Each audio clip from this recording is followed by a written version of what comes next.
Good afternoon, everybody.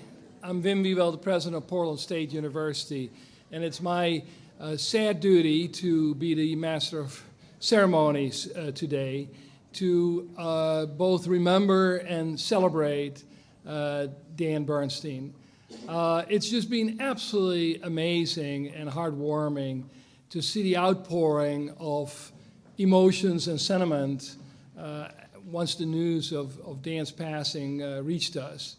And so we're really pleased, if one can say that, to be able to organize this meeting for people to share the stories and the memories of somebody who, of course, did not just leave a very large and visible stamp on the institution, but clearly on people's lives as well. It's my job to just go over some of the facts of Dan's life, and then others will fill in more the story of the person. But first, we're very honored and pleased to have Dan's children, Quincy and Justin, with us today, and their mother, Nancy. We really I feel it's a sign of Dan's deep connection to Portland State that his family all came from the East Coast to be with us today. So thank you very much for being here. Dan was born in 1947, which of course, as we all know, made it way too early for him to pass. His parents were Louisiana sharecroppers who had moved to California after World War II. His father was a janitor who cleaned law offices, which is such fascinating that from that exposure, because he joined his father at work at times, and he decided that law offices were good places to go, though probably he decided to go in there with a law degree was a better deal than to clean the offices. He grew up in Richmond, California, across the bay from San Francisco, and went and got his undergraduate degree at Berkeley, and then his JD at the Northwestern University School of Law, where he met Nancy, and then he got a Master of Laws at the University of Wisconsin. He worked at various times as a staff attorney for the U.S. Department of Labor, was a professor of law at Howard, and also an interim dean there, as well as general counsel for the university and the hospital. And then he became a dean of the law school at the University of Wisconsin before coming to Portland State, where, of course, he served as president from 1997 to 2007. And I assure you that when I was contemplating this position, I looked at all the dates of how long presidents served, and it was sort of encouraging to see that most presidents served sort of around 8 to 10 years, with only really one exception, and that was kind of encouraging.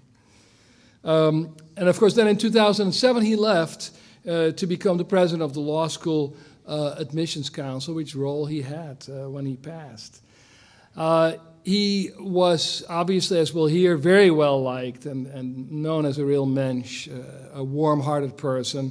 He also loved to travel, took a lot of international trips, and he was a visiting professor and lecturer in places as far-flung as Taiwan, Germany, and Cuba, and probably many others.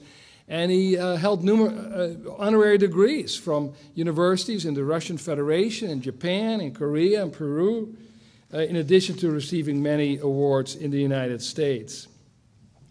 Now, at Portland State, from sort of my sense of the history, and again, I'm sure some of you know better than I do, among his significant accomplishments were, the first one I really think is that he grew us from about 16,000 students when he came to 26,000 students when he left.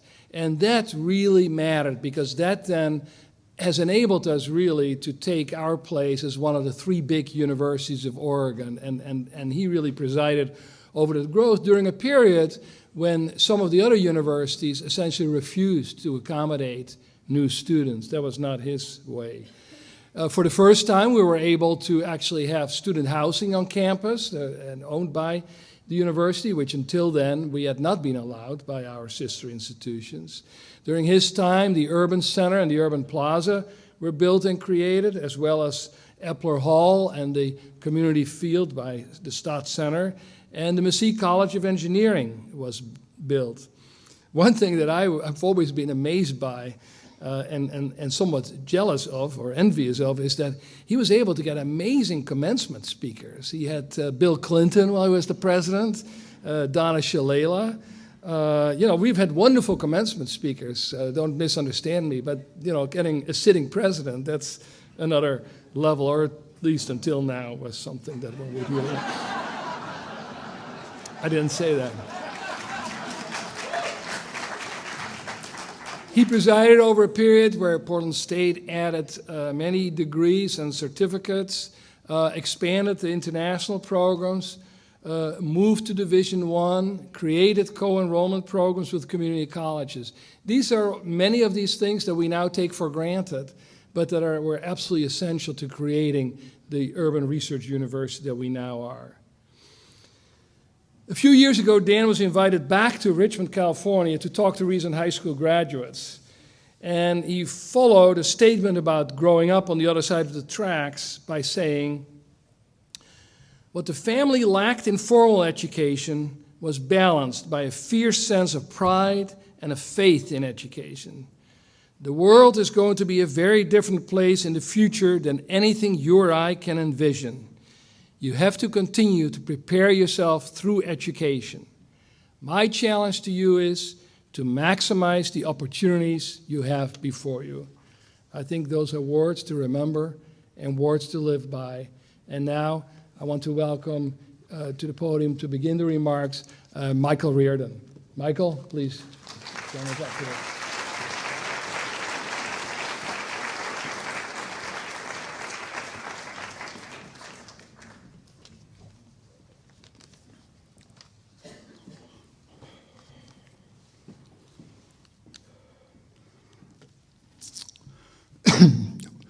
Whenever any of us who worked with Dan talk about him, we all identify a man of consistent and admirable qualities. Dan was generous, unpretentious, convivial, respectful, loyal, and judicious. His pride and delight in his children, Quincy and Justin, his great zest for life, and any of you who had the opportunity to travel with Dan know that that was an incredible quality. His authentic friendliness. This was Dan. I was fortunate to work closely with him for 3 years, but I was even more fortunate to share a friendship from the time he came to Portland State until the last dinner I had with him a few months ago.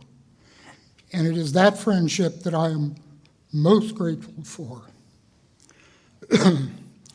In his years as president, Dan oversaw the major expansion of university enrollment, the increased diversity of the student body, a significant growth in international students. He became an effective advocate for Portland State within the state system, within the political arena, both state and federal, and internationally. I would particularly highlight Dan's vision and success in promoting Portland State's internationalization. He embraced this project and understood it to be not only the recruiting of international students, but as a comprehensive program that included teaching and research and university administration.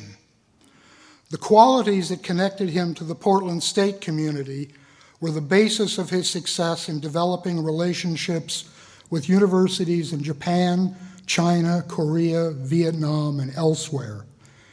His concept of internationalization was not only for Portland State, but also how that internationalization promoted and enhanced Portland as an international city. In his advocating for Portland State, Dan would meet with any and all constituents, but I did discover he had his limits. One day I walked into his office and Debbie Murdoch, his then government assistant, was berating Dan because she wanted him to go to the Pendleton Roundup.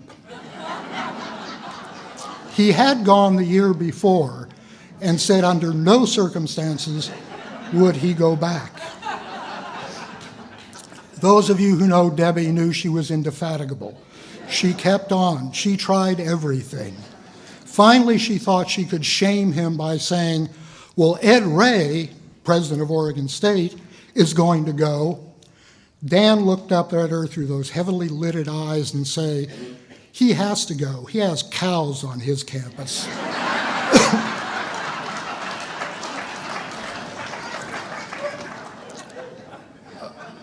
Other aspects of Dan's presidency will be remembered by others, but I would like to conclude with a special memory I have of Dan as president. He was presiding over his last commencement ceremony, not the large one in the arena, but what used to be the August commencement in the park blocks. It was a beautiful day and a very enthusiastic crowd. Dan went to the podium to deliver a presidential address. He stood there for a moment and then said, if you give me a standing ovation, I won't make a speech.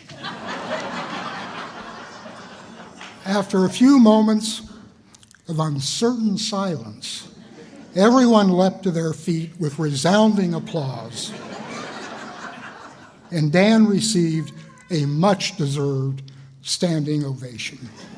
Thank you.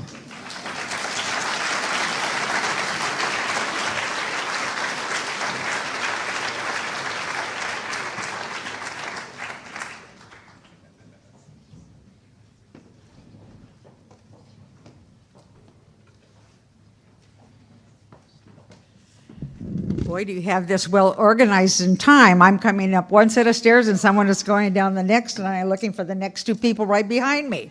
So hang on, people. I want to tell you a little bit about from my perspective about Dr. Bernstine. First of all, I think he was one of the smartest and hardest working men I had ever met.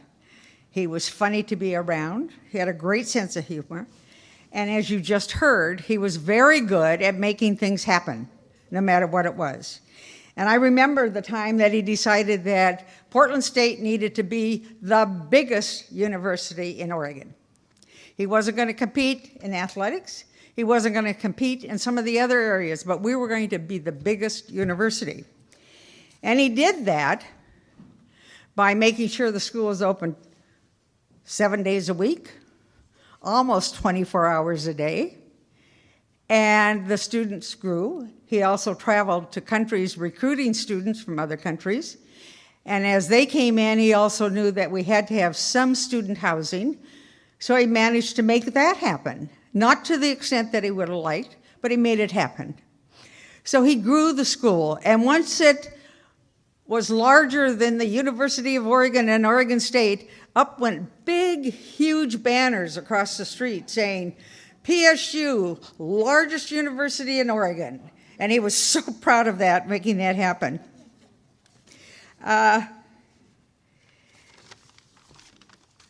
You heard about Debbie Murdoch. She was his chief of staff. She was the kind of person that wanted to work 12 to 24 hours a day, 7 days a week. I know that Dan would urge her to go home, take a vacation, and she was one of the few people that didn't listen to him, because she stayed there till late at night. She was there over vacation. She called him Christmas Day, and she was at the office. Debbie got sick, and when she was dying in the hospital, Dan was the first person to fly up to come and see her, and the only person that she responded to before she died. He was loyal to the people that he worked with and cared about. The upshot is that people then were loyal to him and wanted to be part of his team. For example, and she's here somewhere, Terry Mariani was a softball coach.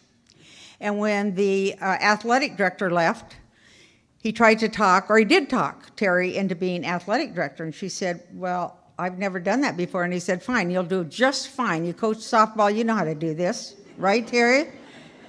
And so he offered the job full time. But Terry did not stay full-time. She left when they finally hired a new athletic director. But he was always looking out for his staff and making sure that life was better for them. And you know, Terry, I'm always sorry that you didn't take that job full-time because you would have been a great athletic director. He was not afraid to take on any challenge. When the students wanted him to be part of a spelling bee, he said yes. Now, to me, that would be the scariest thing in the world. A spelling bee, are you kidding me? But he went up, he studied. He went up and was part of the spelling bee. And I don't know, maybe some of you know whether he came in first or second. But you know what? It doesn't matter. The fact is, he did it. And he went up there and he was ready to make a fool of himself. Of course, he didn't.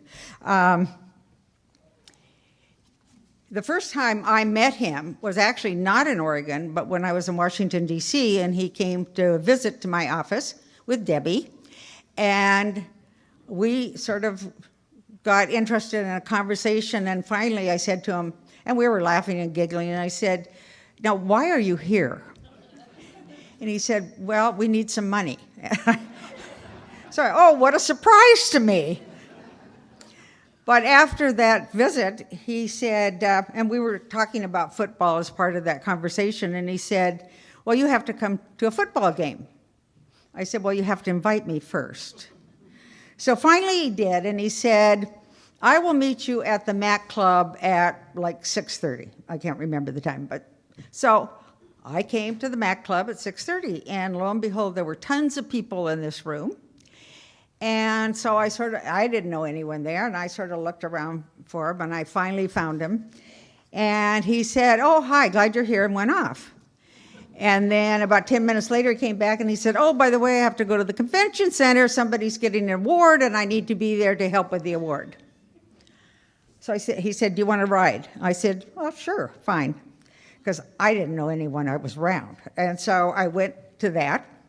And then about 3/4 of the way through the football game, he said, "Well, I think we should leave now and go to a party for Tim Boyle. It's his 50th birthday party." I said, "Oh, okay." And he said, "Well, it should be good." He said, "James Brown is playing." So I'm not going to turn that down. Well, we danced the night away to Jim Brown, and we fell in love and been in love with him ever since. Dr. Bernstine had 2 fabulous children that are sitting up front. He loved you so much. And when Justin was in San Francisco, his dad decided that he would rescue him and bring him to Portland State and encouraged him to get his master's degree. He then went on and got his doctorate degree. And at one time, Justin, I heard that you wanted to be a college president. Yeah.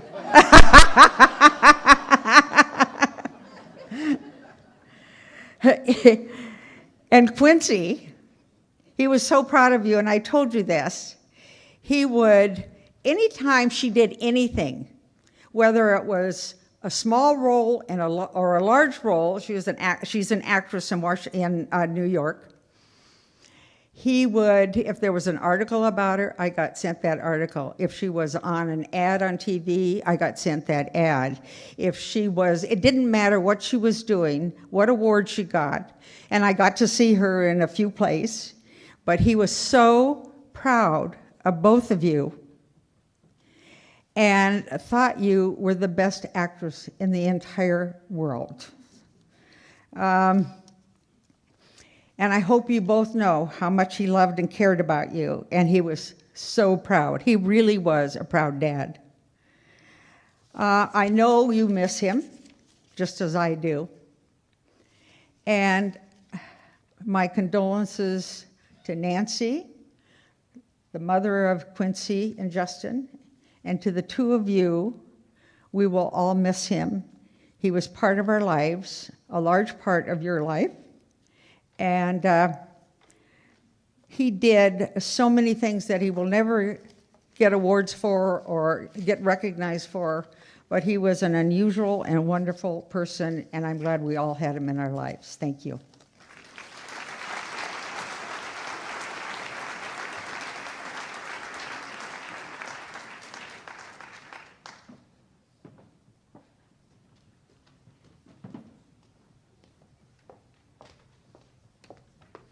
I'm glad to see smiles on your face, your different faces, because all of us know that Dan Bernstine was a fun man, and he wouldn't want us to be sitting around crying and all that kind of stuff. I would love to tell some of his jokes, but some of them have to be edited.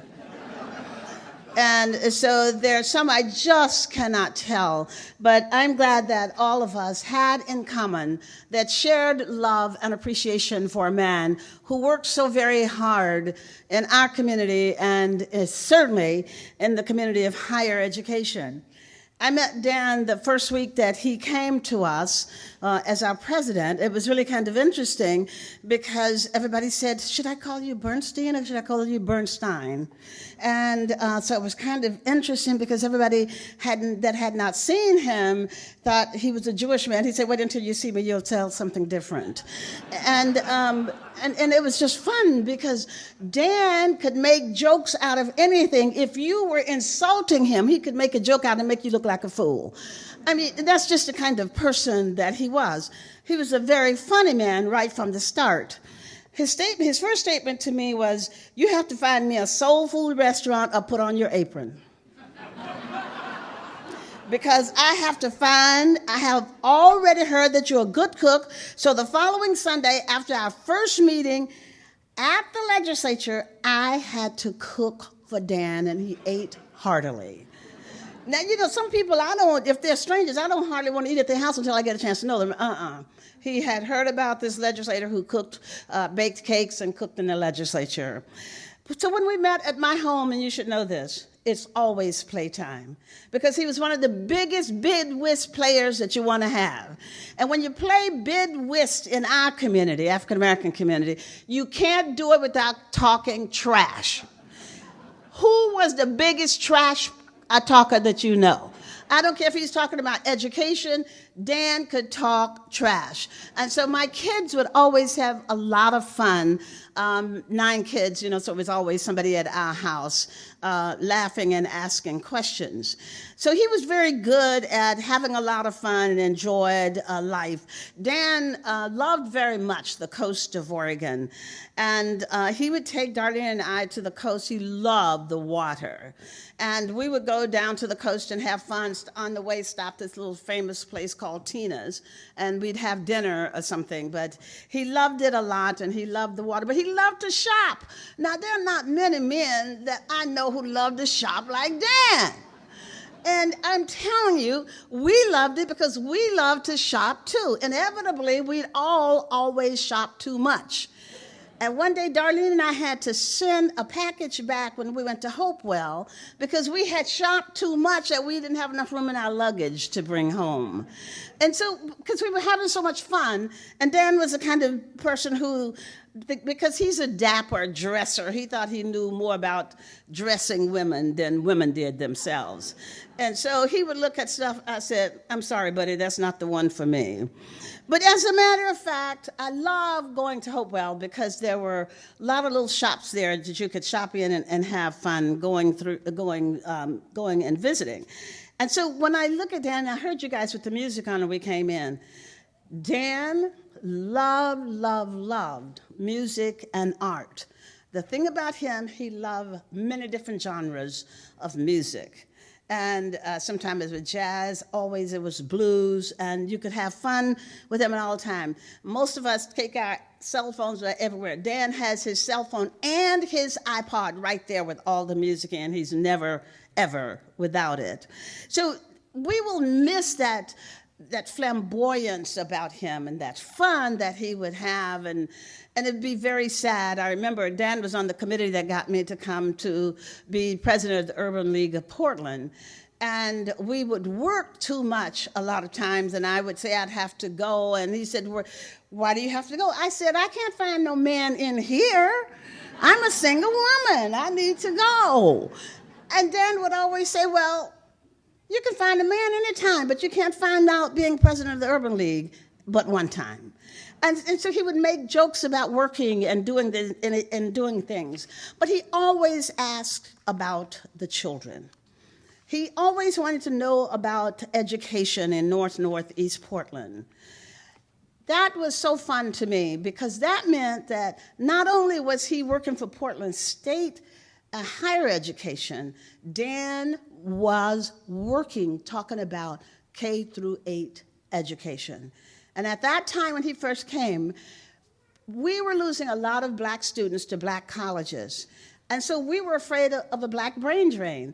And Dan he started recruiting students by visiting churches in Northeast Portland and doing different things that would encourage the students to come here. But the students would say, well, you don't have enough cultural activity at your school. He said, we might not be a black school, but we have a lot of entertainment.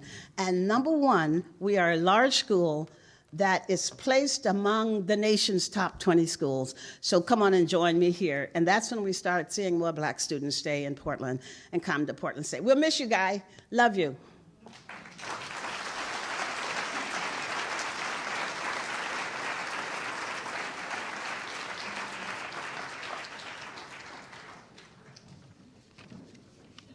You have heard that Dan knew how to have a good time. But Dan also knew how to make the rest of us have a good time. And I think the fact that you're all here today and that we all had such a convivial start to this is a testament to how he viewed himself and how he viewed all of us. So thank you for being connected to Dan, because through him we've connected all with one another. And really, that's a lot of fun. I'd forgotten how much fun that was. When Dan first came to Portland State, I was the vice president at Portland State, and I was the CFO at University of Oregon at the same time. And Dan said to me, we got to make a choice. And I said, okay, Dan, but who are you? How would you describe yourself? And he said, well, I'm a common man. I'm a simple man. And I said, okay. And he said, well, I'll show it to you. I'll demonstrate it to you. I'll give you all this time and place, and I'm a common and simple man. And I guess in some ways he was, because what do common and simple men care about? They care about their families. He was incredibly proud of his children. And we all got to hear about that at length. He loved the law. He really loved the law. He's the first man, and actually the only man I've ever met, who actually loved the law. And he loved puzzling out these arcane questions for the bar exam. He loved golf, which unfortunately often did not love him back. And he was an example and a champion for any number of students, especially young black men. So yeah, he shared a lot of common characteristics that we all would aspire to. He may have done them a little bit better than the rest of us, but really, yeah, he was a simple man. At least that's what he called himself. But I found him to be among the most complex people I've ever known. He was a black man who was succeeding in a mostly white city, but he was still a black man who had to be careful driving home after an event at night. He was a leader in a community that prized niceness above all, but needed a jolt out of its smug complacency, a jolt which he administered with a gentle nudge. He was a mentor who could teach and practice that rarest of all leadership qualities, the rarest of all leadership qualities, patience. How many leaders are patient? Dan was. But he knew what was important. When Portland State launched its first capital campaign, Dan knew that the future of the university depended upon making a mark. And what did he do? He gave the yellow jersey to Bob Dryden in engineering and said, we are staking our claim for the future on building that school and that program. It was a gutsy move. It was the right move. In the dot-com bust, and as you've already heard, the rest of Oregon universities were turning away students saying, thou shalt not come because there is no money from the state. Dan said, no, that's not right. It's not right for those students. It's not right for our community. It's not right for our future. We want them. We want them here at Portland State. And I can tell you unequivocally, that was a brave move within the university system that called down upon his head grief and ire from other presidents and from board members. But he did it anyway because it was the right thing to do. And hundreds, maybe even thousands of students benefited because he knew what was important and he stuck to it. I worked with Dan in two capacities, as the PSU Vice President and as the OUS Chancellor. And he guided me and he shaped me. But above all, he bequeathed me with his rare balance of passion for students and patience to let things evolve and evolve along the right path. Dan Bernstine always seemed to float with the current, but he didn't. Because somehow he brought all of us upriver. We all wound up upstream, and he never seemed to push against that current in getting us there. So thank you, Dan. Thank you for your leadership. Thank you for your friendship. Thank you for making us who we are today. We miss you.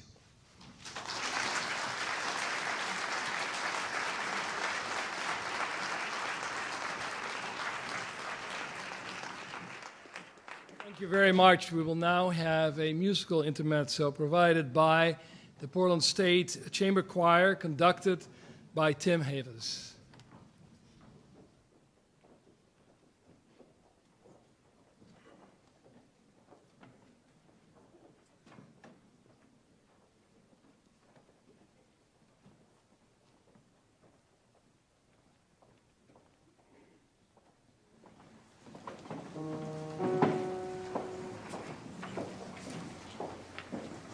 Well, I heard there was a sacred chord David played and it pleased the Lord, but you don't really care for music, do ya?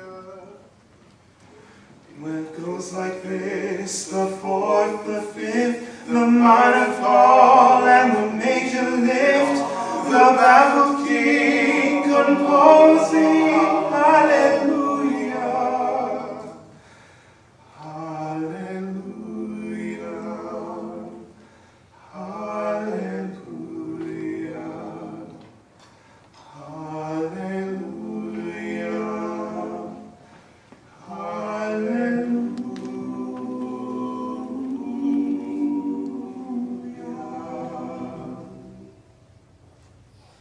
Well, your faith was strong, but you needed proof.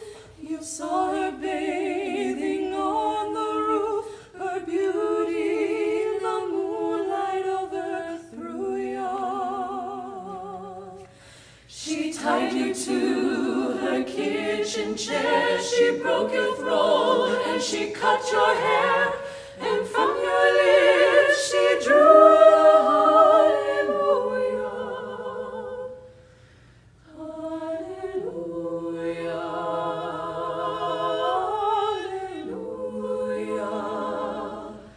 hallelujah, hallelujah,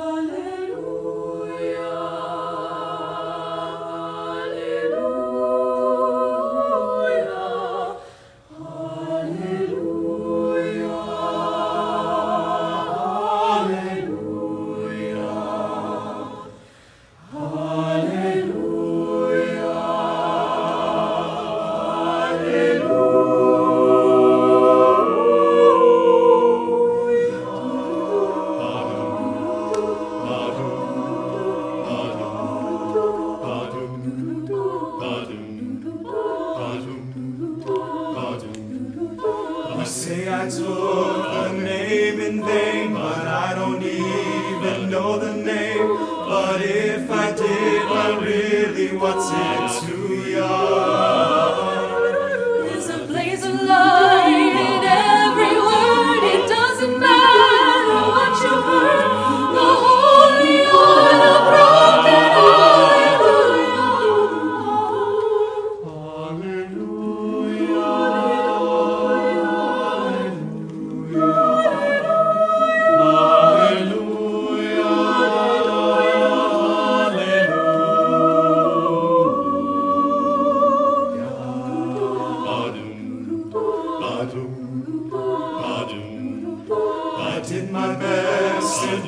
wasn't much I couldn't feel, so I tried to touch. I told the truth, I didn't come to fool ya. And even though it all went wrong, I'll stand before the Lord of Song with nothing on my tongue but hallelujah.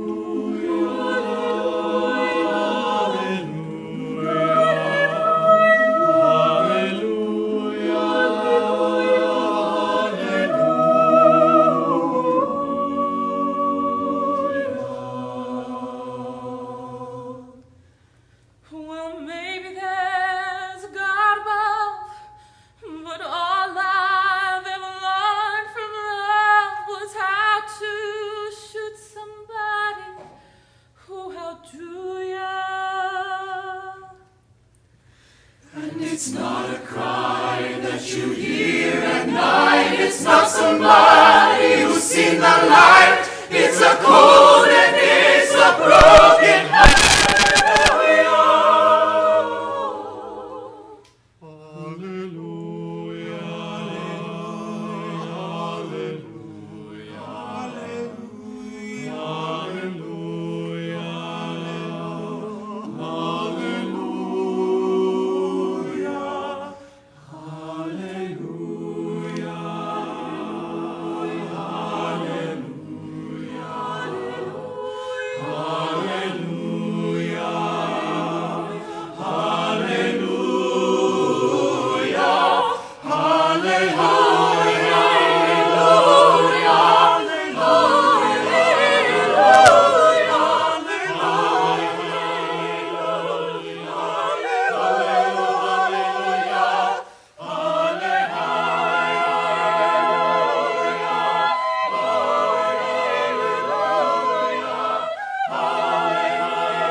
Well, if you weren't moved, would you stand up?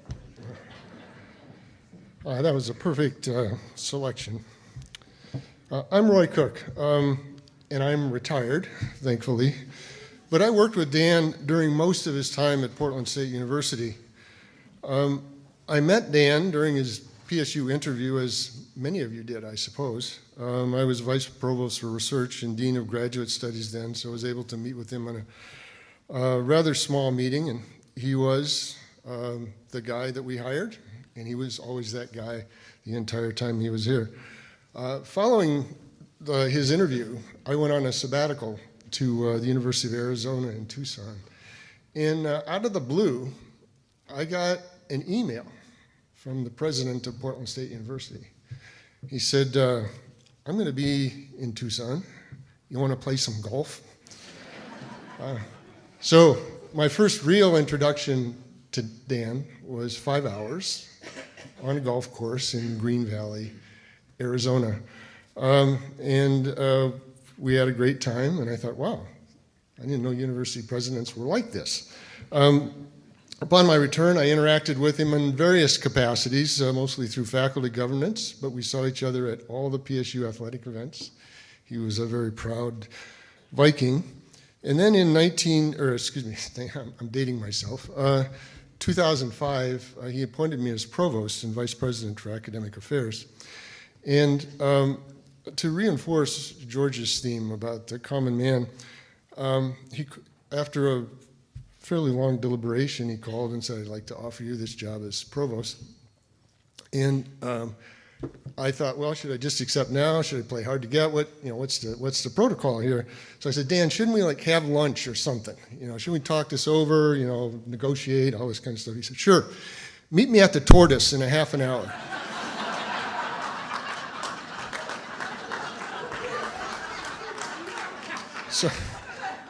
So over a chili dog and fries, I solidified my contract, and the rest is history. So as with many of us, Dan started out being my boss, but in the process became a very good friend. And he was a mentor to many of us. In fact, you'll find some people in this room who become university presidents after working with Dan for a while. I've consulted with some of my former colleagues who have shared similar experiences, and I'd like to share a few of the lessons that I took away from my time with Dan. I think they follow on some of the same themes that you've heard up to now. He gave time and attention to individual and personal relationships. He made friends and he kept them. He was genuine, as you've heard. He knew many, many, many people. You couldn't go anywhere on campus, in downtown Portland, in Salem, and for God's sakes, in the Tokyo airport. You couldn't go there without Dan running into someone he knew. It was absolutely incredible. I mean, I'd been in Portland for 25 years, and I felt inadequate in that case. He was very generous. Many of you have benefited from his generosity. You may know he had a condo in Palm Springs that he liked to share with people. Many of you may have taken advantage of that. For my wife, Donna, and I, we were, as I was beginning to retire, had sold our house. The house we bought wasn't ready for us to move into yet, so we were scrambling around. And I called Dan and I said, Dan, I know you have a condo in downtown Portland. Would you rent it to us for a few months? He says, oh, go ahead, just live there. It's no problem. And so for 3 months, he let us live in his condo in downtown Portland. He was just a wonderful person that way.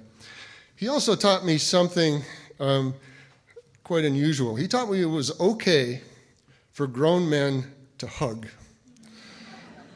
And this is something that was not in my prior experience, and I'm still not sure I'm all that comfortable with it. But when he wanted to give you a hug, he gave you a hug, and that was it. And I remember at his going away party right here in this very room, we were all standing on the stage, and by God, he came right up and gave me a great big bear hug in front of everybody, and I just am not comfortable with that. So my eyes got big, and I didn't know what to do with my hands and stuff. But he was that kind of guy. He was just very genuine. He was one of the hardest workers I've ever seen. Many of us would be up late at night trying to do stuff, and we'd send off Dan an email in hopes of getting one back the next morning. And before we turned our computers off, we would receive a response. He was always online, some way, somehow, whether he was in Portland or somewhere else. He always knew what was going on. And I think that goes back to all of the relationships he had with people on campus. And that's everybody on campus, faculty, staff, administrators, everyone. He thought everything through completely, with the patience that George talked about. He didn't act precipitously, and that frustrated many of us. I mean, we'd like to have sort of moved ahead quicker. But when he did finally make a decision, it was definitive, and it was almost always correct. He didn't have to redo much stuff. And of course, it didn't hurt that he was usually the smartest person in the room, and he had all the information he needed to make the decision. So he's incredible that way.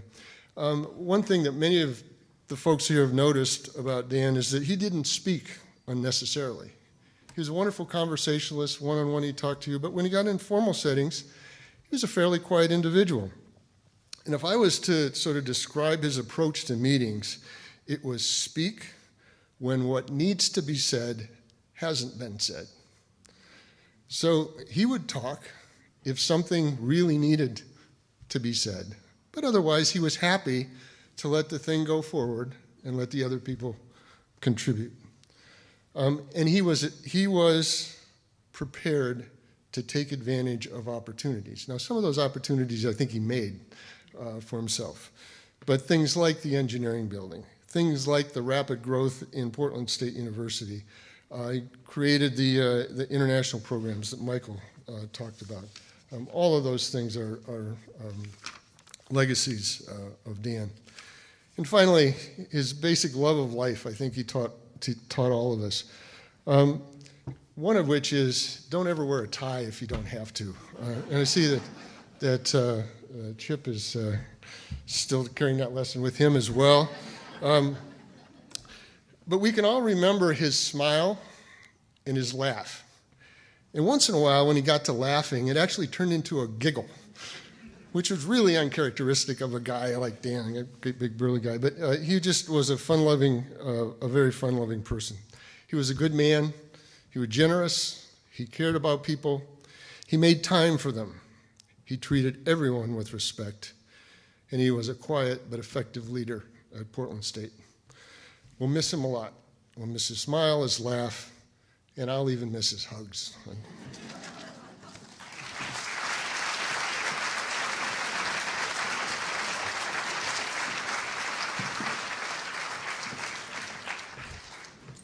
Roy, that was wonderful. I ran up the stairs and tried to get here in time to give you a hug, but you pretty much gave my remarks. So, ladies and gentlemen, I'm going to talk about the dark side of Dan Bernstine, the shadow side. Not really. Justin, Quincy, my wife Katie and I, we loved your dad.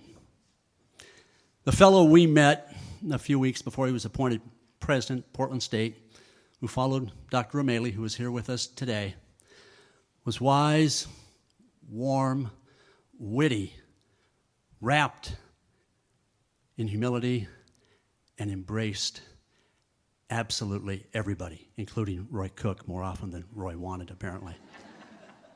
And Katie and I finished that dinner. We looked at each other, and we dropped Dan off at his hotel, and we said, this body, this Board of Education, they'll never pick this guy.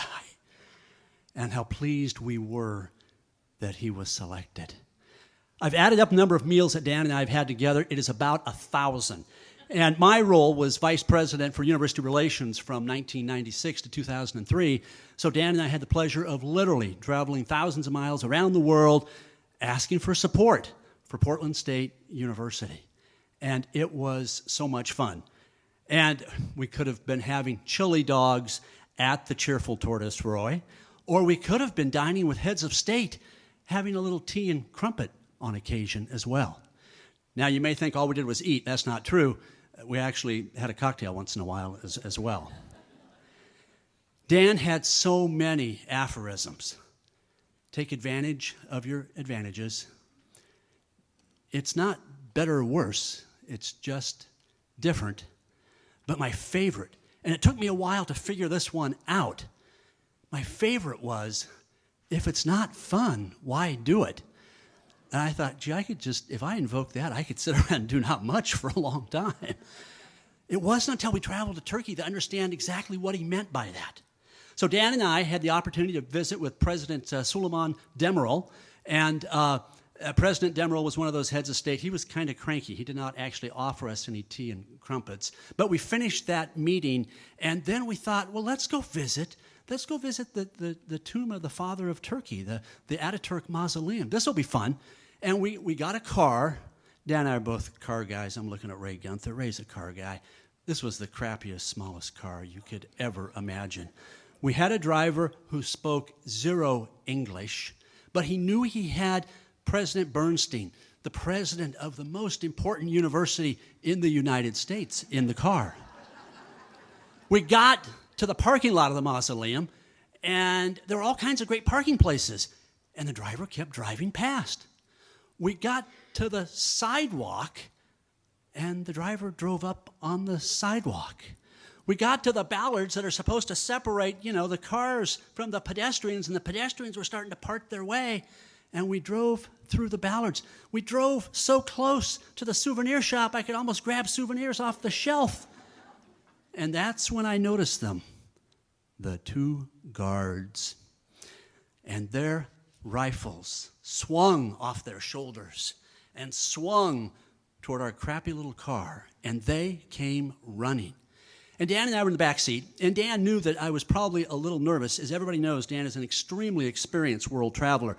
And it hasn't been mentioned, but Dan is pretty much fearless, pretty much fearless. I think he could hear me sweat. He turned to me, and you could see the smile just start to crack. You could see the glint just start to come in his eye. He turned to me in that wonderful voice. He said, "Gary, I hope they shoot you first."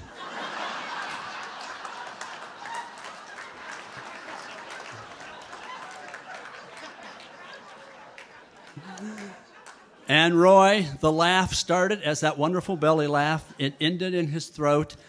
And I took a nanosecond to make sure that the driver and the guards had connected in a positive way. And I know nothing about Turkish, and Erzurumlu is here, but I could tell at that moment that the driver was saying, "Oh, don't worry about these jokers. One of them is truly a VIP." So my last meal with Dan was at the Kingston. It was a few months ago.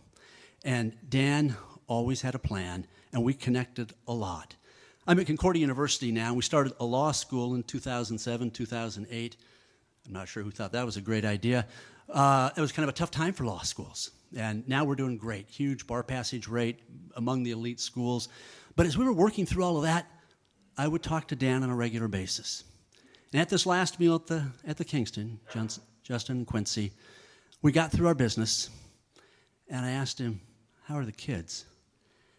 And the whole Kingston, and we talked for a moment, just a moment, about retirement. His, not mine. And the room filled. It filled with pride, it filled with love, and it's already been said. And Dan would send me the articles, and he would send me the links, and I knew what was happening. I particularly liked it when Justin was at George Washington, because our son went there. And the room at the Kingston just filled with pride, it filled with love. He was so proud of the two of you. He absolutely loved you guys. And he shared it, and he shared it in a way that touched the heart of every parent. And in fact, I was traveling once in Pasadena, and our daughter went to the University of Redlands, which is a couple, 3 hours away. And I told her, "Honey, I'm going to have dinner in Pasadena with Dan. Will you come and see us?" And she loaded up her car with people to come and have dinner with me with Dan. Now, I was at Concordia, and I didn't give Dan's last name. It was Dan Wright, who was a professor of English and a Shakespeare scholar. She arrived, and she didn't talk to me for a year. That is not a joke. You can ask Katie afterwards. That was the world's biggest disappointment. Dan does not want us to be sad. I was trying to think, what would Dan say if it was one of us that he was eulogizing? And I think he might say something like this, that this person passed away decades before their time, but this person was prescient. They knew that Tuesday was going to be kind of a tough day, and they wanted to move on to a better place. So Dan, I know you're in that better place. I know you're a man of faith, and I look forward to seeing you in that better place someday. You are an incredible person. You were an incredible mentor to so many of us. For me, you were a friend that fit right between two of my brothers, the one I like and see all the time, and the other one I don't see as much. And the fun that we had, as Congressman Hooley and Senator Carter said, well, most of it we can't talk about. So thank you, Dan.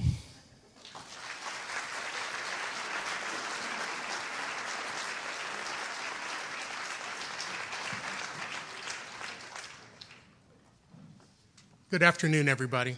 My name is Chip Lazenby.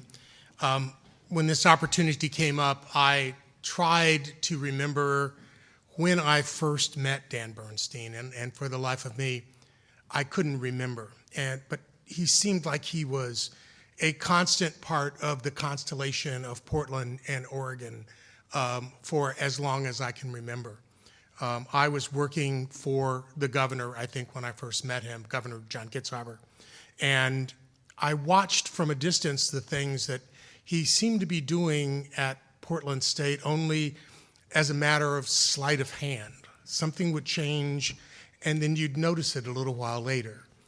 And then I went to work for the Portland Development Commission, and quietly I helped Portland State acquire the Red Lion site, which is over there. And quietly, I helped Portland State arrange the old blue building where the Student Athletic Center sits now. And there were other acquisitions that kind of went on. And somebody asked me a while ago what I thought Dan Bernstine was, and I thought he's a master Go player. If you know the game Go that you play with, where you place a single stone at a time, but you look up and realize that something is completely encircled and about to go off the board because it happens so subtly. So I had met him in the way that professionals and black professionals in Oregon meet each other casually, social events, and things of that nature, and we kind of got to know each other. There may have been some golf involved. There may have been a cocktail involved. And we had different conversations at different times and served on some committees together.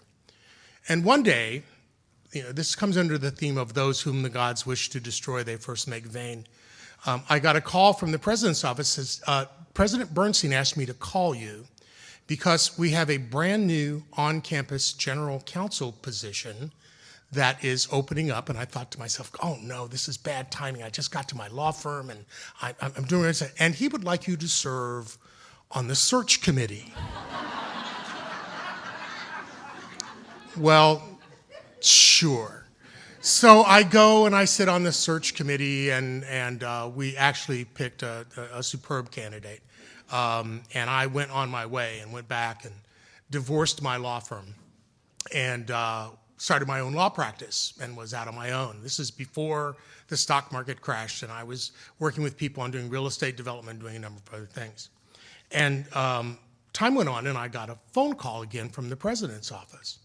And it said, well, the president would like to talk to you. So I came in and met with him, and he said, look, we just went through this search, but the person that we decided to hire can't come. It's either get a divorce and take this job or stay married and stay in Virginia. And so rather than go through the whole search proceeding again, wondering whether you might be interested in this job. And I said, well, yeah, I might be, but can I ask you? I said, well, what's the difference between now and when this first came up? And he looked at me and said, well, Chip, at the time I was watching you and you were at your law firm and I figured I'd let you play that out. And then with the look that you see on his face behind me, he kind of smiled slightly and closed his eyes slightly and said, and now you look like you need a job.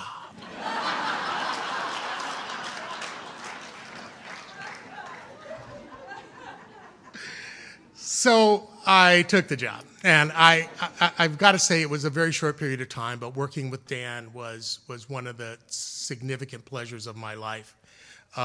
People before me have mentioned how deeply he cared about people, and unfortunately, part of these jobs of being general counsel is that you have some very difficult things to do with people. And some of the hard decisions that we had to make, I could see the pain in the president's face as we were doing them. But he also was a keenly intelligent person. Roy was mentioning sitting in meetings with Dan Bernstine where people were going on, and Dan would sort of sit there.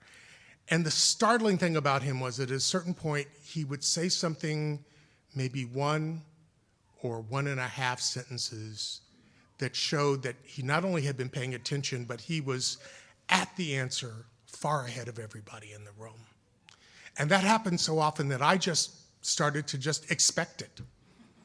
And I think this university was built by him, and that they owe him a debt that can never be repaid. The growth and the change and the positioning of this university was what Dan did as a very quiet and effective and a master Go player. Thank you very much.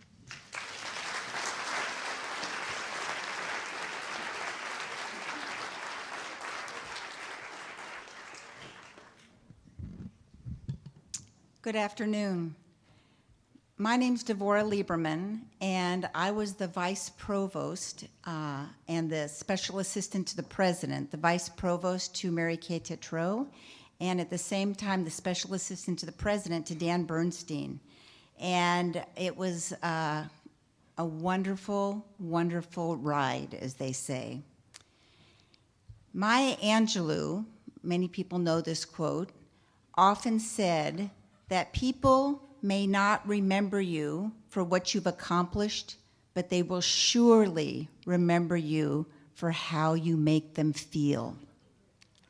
Well, people have described Dan Bernstine as, today, using words like smart, kind, unflappable, and you know what? Dan Bernstine made not everyone feel just special, but he made others feel kind, smart, unflappable, and fun. So as special assistant to the president, I would need to meet with Dan every other week.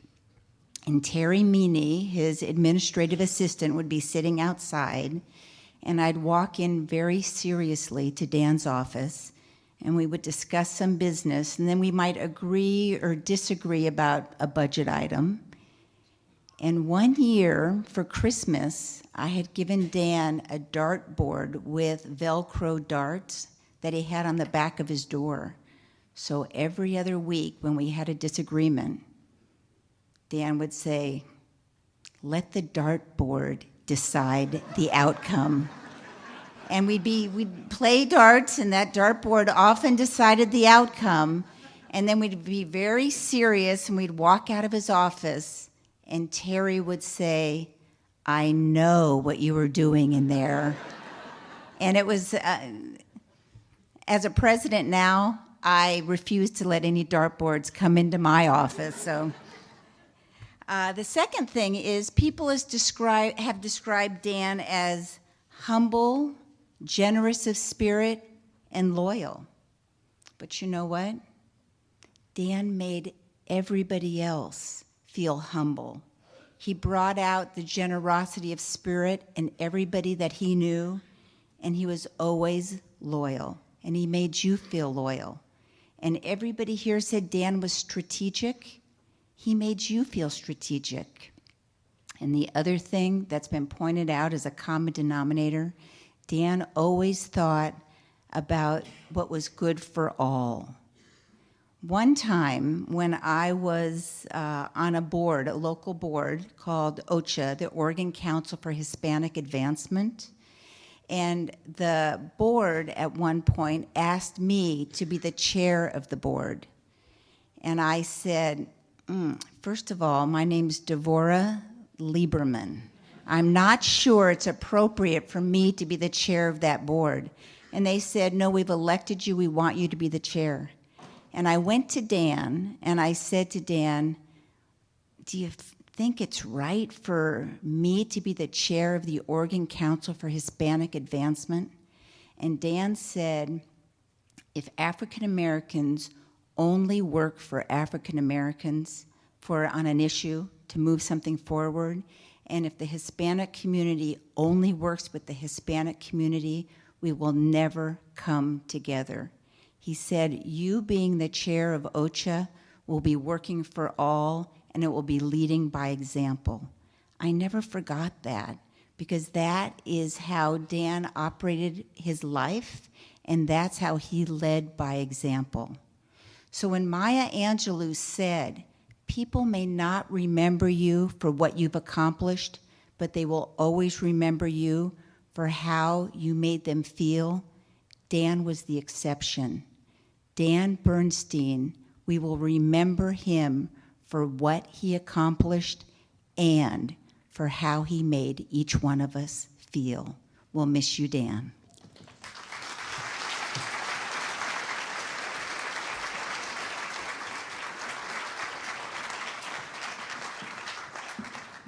We'll now have another wonderful break with Katie Harmon Ebner, who is an alumna of Portland State and was Miss America in 2002 during Dan's time, accompanied by our professor of jazz studies. And I know he and Dan spent a lot of time talking, playing, listening to music together, Daryl Grant.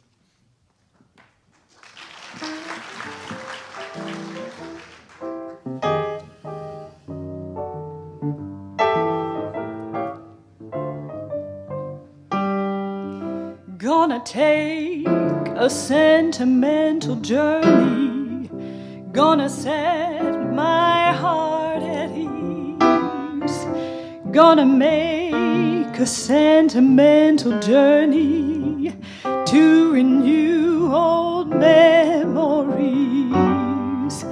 Got my bag, I got my reservation, spent each dime I could afford, like a child in wild anticipation, long to hear that all aboard. 7, that's the time we leave. At 7, I'll be waiting up for heaven, counting every mile of railroad track that brings me back.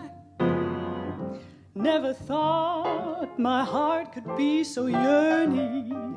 Why did I decide to roam? Gotta take the sentimental journey, sentimental journey home.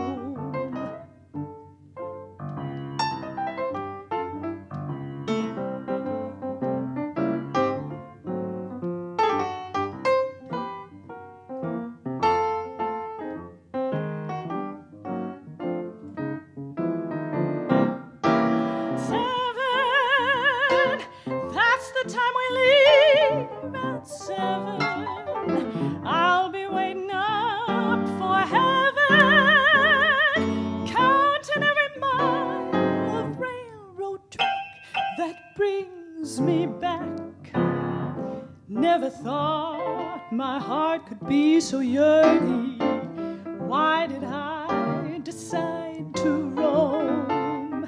Gotta take that sentimental journey, sentimental journey home.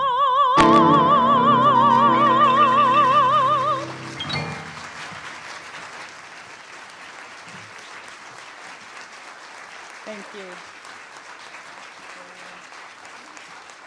If I can just take a few minutes to say a little something special about Dan.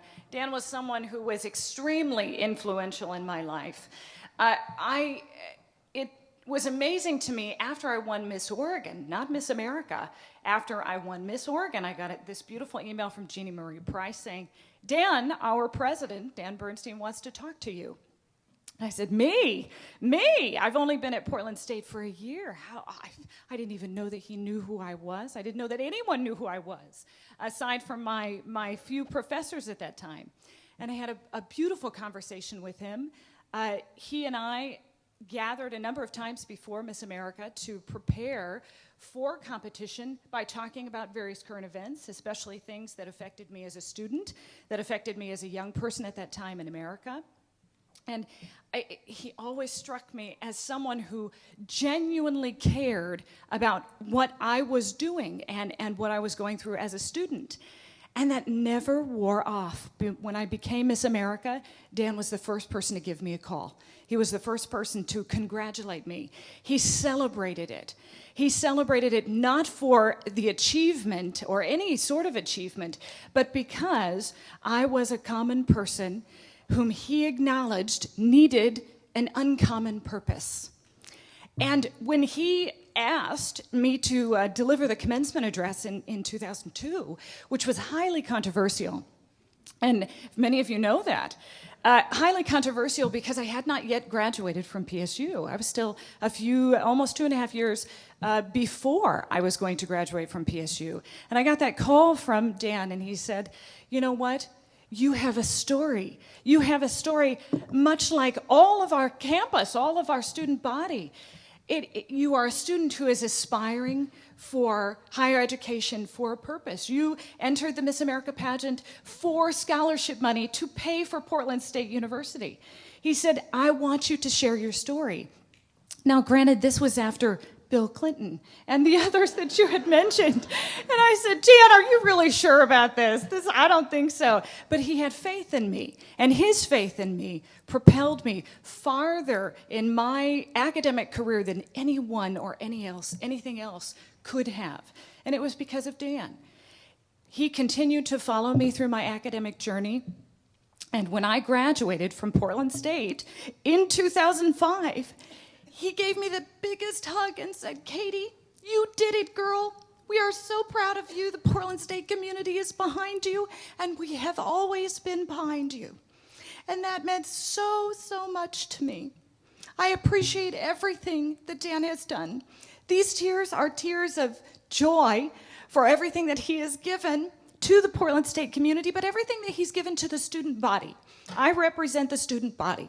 I represent every student who has aspired for something greater than what they came from by coming to Portland State University. Thank you, Dan.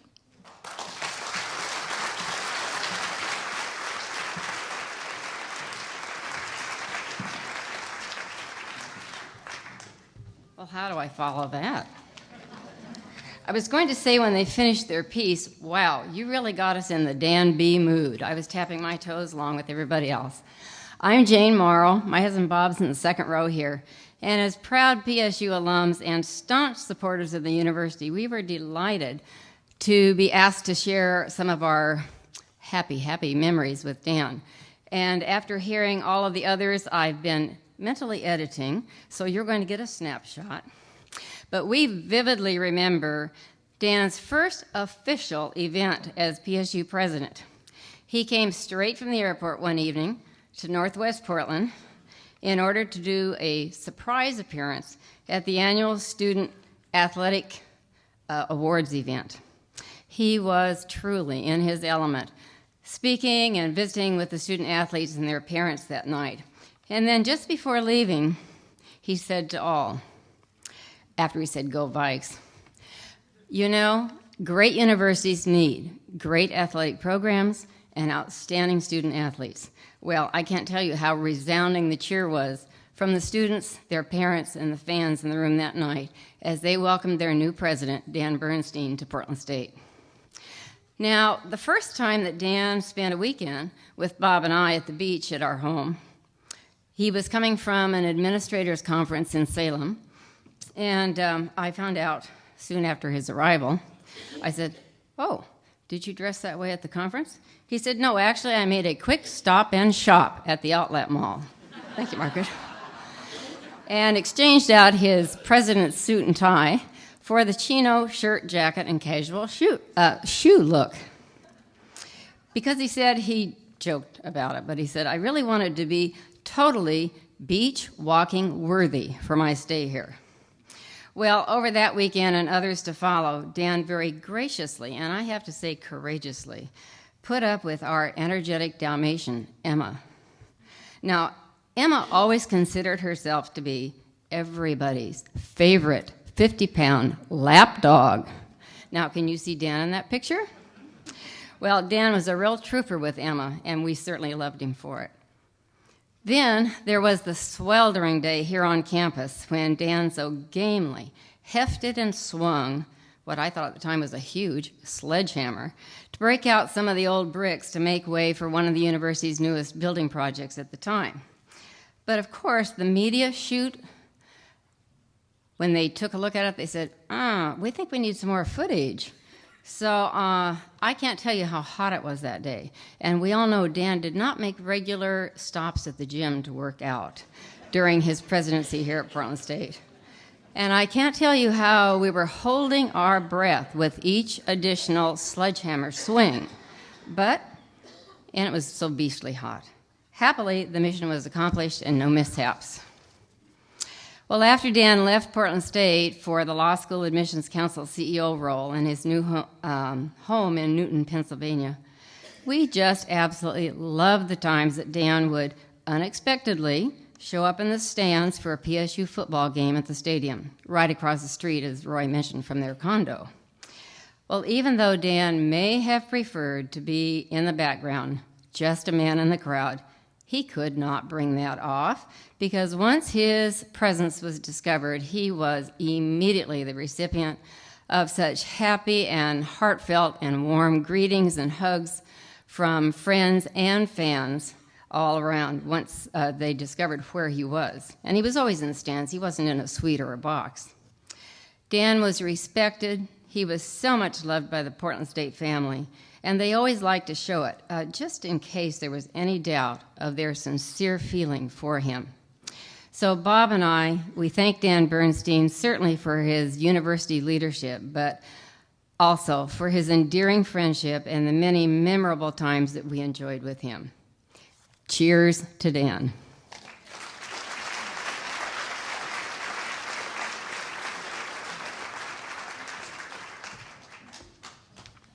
Good afternoon, family and friends of President Bernstine. My name is John Sipley, and I've retired from 30 years of career in facilities here. And I have to tell you, my initial interaction with President Bernstine was an office meeting with my fellow SEIU officers, and we were in contract negotiations at the time, and we wanted to give President Bernstine a worker's perspective and ask his help in securing a fair settlement. At the conclusion of the meeting, I had the impression this was a man we could work with and someone I could trust to do the right thing. And they never let me down on that. There was a picture on the wall of President Bernstine enjoying a moment with B.B. King. I asked President Bernstine if he knew about the Waterfront Blues Festival held July 4th weekend in Portland. He didn't, and he asked me to keep him updated on that. And so began a relationship about music that lasted to his dying day with me and him and I. President Bernstine, 10 years at PSU, during President Bernstine's 10 years at PSU, I came to the conclusion that President Bernstine knew how to get the best out of campus staff. Curiosity and integrity drove him. He looked for the best in people, treated us well, and didn't seek any personal recognition or paybacks. President was as comfortable in a boiler room as he was in a boardroom. As a result of his collaboration, workers on campus were granted the use of email, and our union became a recognized campus organization. President Bernstine and I enjoyed music together. If it made our toes taps and our hips sway, we listened. Many a time at the Waterfront Blues Festival, we would get together over adult beverages, enjoy the show, and visit. We shared CDs and our adventures from across the country. My favorite President Bernstine stories, excuse me. My favorite President Bernstine story is about the time shortly after he showed up at PSU. For those of you who may have served in the military, think change of command ceremony. In short, a general leaves and another assumes command. Officers and NCOs panic, and the enlisted people bear the brunt of transitional mayhem. At PSU, President Bernstine is on campus, directors and supervisors are in a panic, and the staff assumes some of the brunt of the mayhem. And during this transition period when President Bernstine was here, I was assigned at one point to take President Bernstine's car for an oil change. He had this convertible, nice car. But I took exception and suggested perhaps a student or maybe even President Bernstine could take his own car in. My suggestion fell flat. So I was given the keys, and I says, okay, I got to do what they tell me to do. So I took the car, started it up. Well, if anybody knows how he left his volume on his radio at times, it was at full blast. Well, it scared the heck out of me, and what seemed like an eternity, I finally found the knob to turn the volume down. Once under control, I recognized Al Green was on, and I took the scenic route to get the oil change so I could enjoy the music. About a week later, I was in the Kramer Hall elevator, and it opened up, and President Bernstine got on. And we struck up a conversation. I mentioned about the oil change, the volume issues, music, and my lack of Al Green in my collection. A few days later, I got a got called over to the president's office. He gave me an Al Green CD. I'm sure glad I had that opportunity to change his oil. I will miss my visits with President Bernstine, working with him and enjoying music and remembering him for the decent human being he was. I heard President Wievel's talk about mensch. There's a word in the language of my youth, Polish, that says człowiek. Człowiek is what he was, a decent human being. Rest in peace, my friend.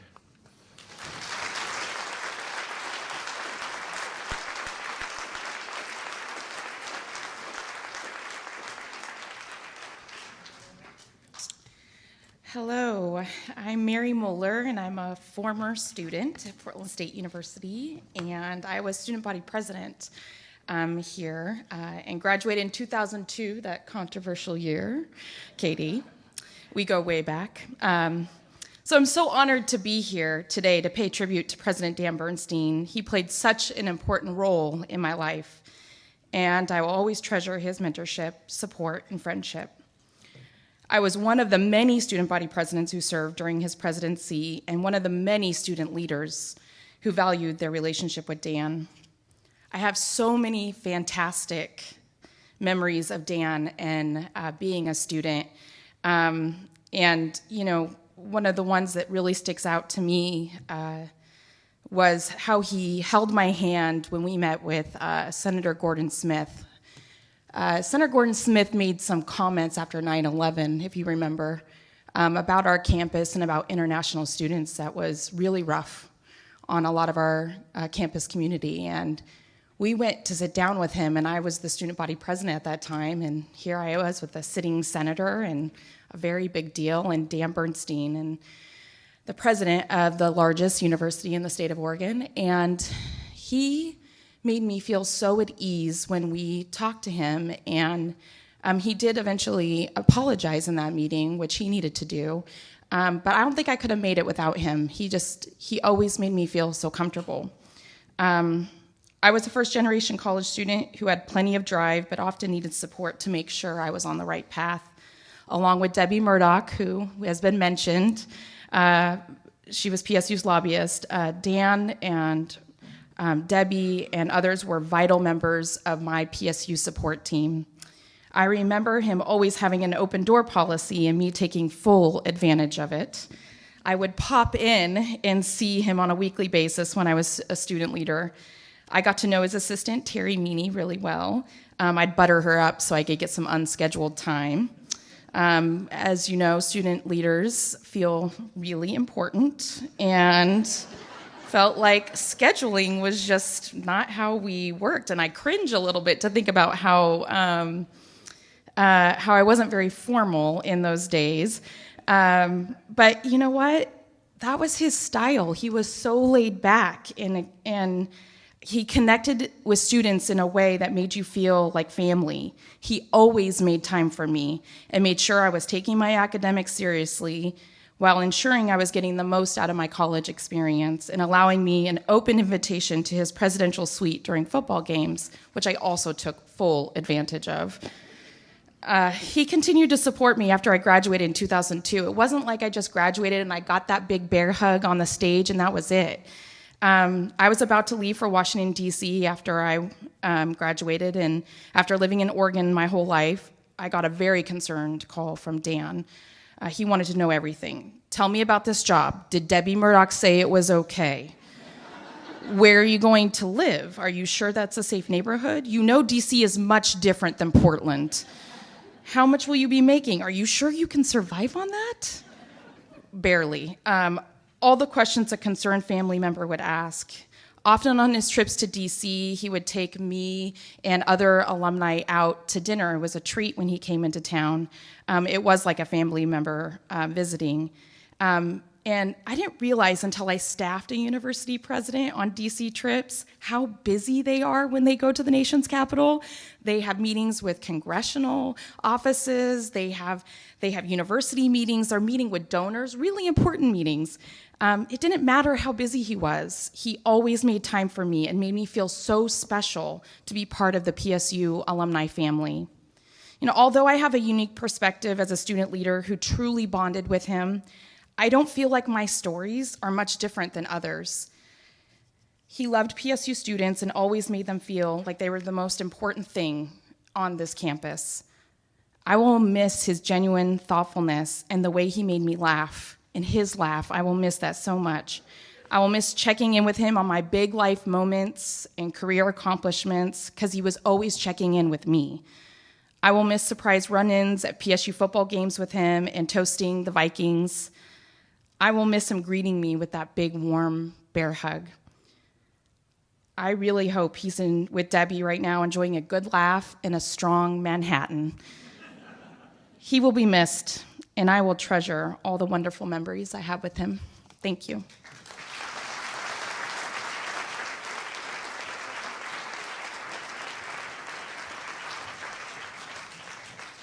Please welcome back Katie and Daryl Grant, and then after that I'll come back, and then we'll wrap it up. Thank you so much.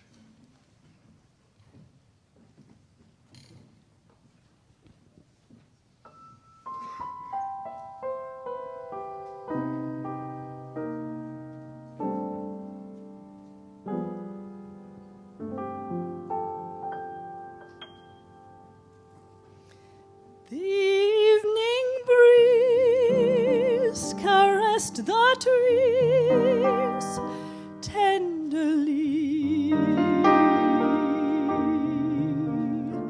The trembling trees embraced the breeze tenderly.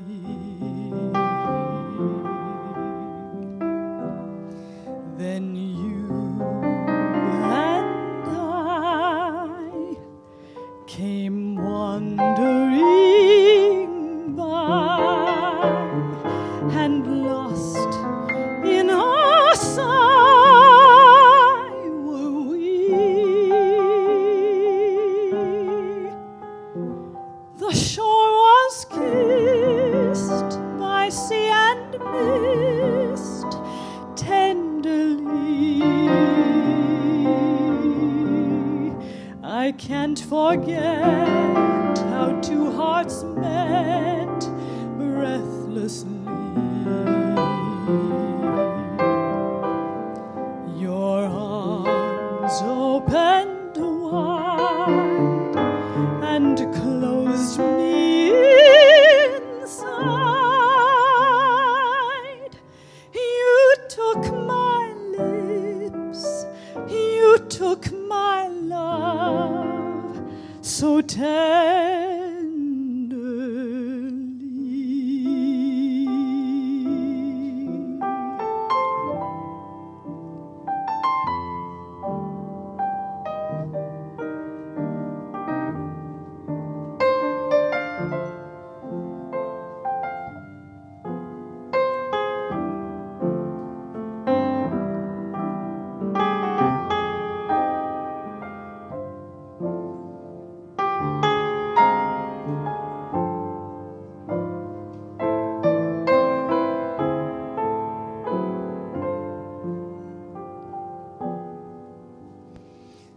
The shore was kissed by sea and mist tenderly. I can't forget how two hearts met breathlessly. Your arms opened wide and closed me inside. You took my lips, you took my love so tenderly.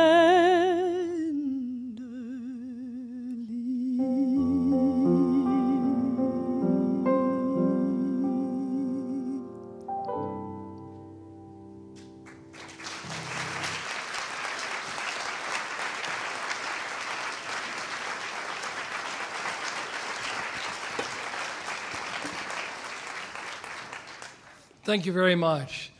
Justin and Quincy, could I ask you to join me up here?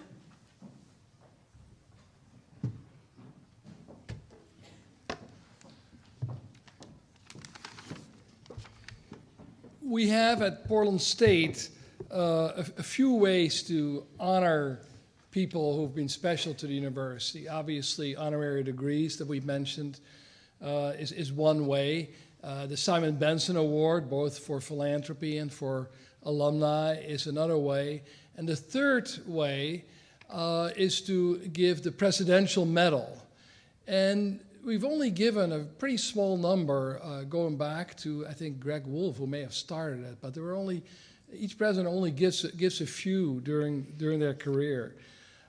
So today it is my honor to present posthumously to Dan a Presidential Medal. And the inscription reads, "In recognition of outstanding contributions as Distinguished President of Portland State University, internationally known scholar, visionary leader who made countless contributions to PSU and the Portland community, friend and mentor to many. The President of Portland State University, as an expression of high esteem and a recognition of noted service, confers upon Daniel O. Bernstine this Presidential Medal on November 10th, 2016.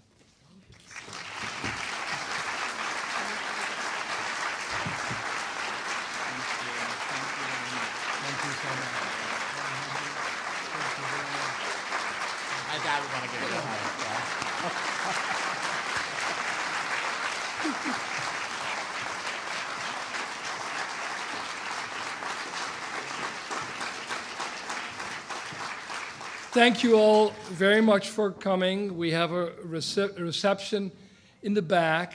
Perhaps this is appropriate, given what I've heard about Dan, that actually when this reception ends, there's another reception for the faculty and staff as part of our regular second Thursday receptions in the Office of Academic Innovations that goes on until 6:30. So we can certainly catch up and remember Dan, perhaps more than we should even. Thank you all so much for being here. Thank you to the planning committee for putting this together, and all of you for being here. Thank you, and go Vikes!